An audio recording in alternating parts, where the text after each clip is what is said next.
Go to App List.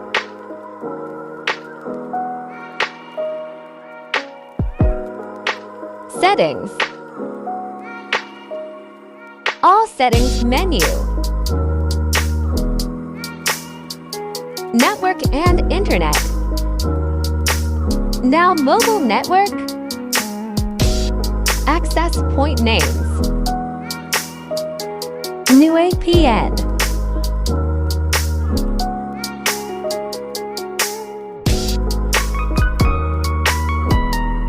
Name :k.ptechug. Name kptechug.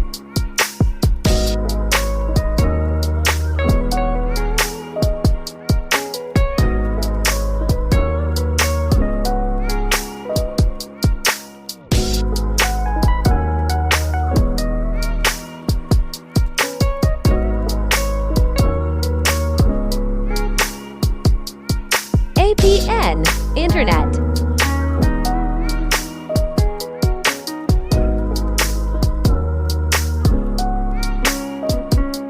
APN type, default.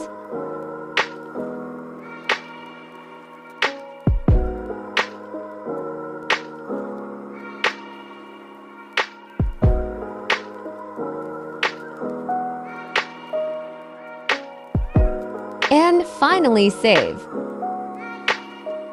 See, now data is running. Please subscribe AMI YouTube channel, link is in bio. Remember, we deliver what others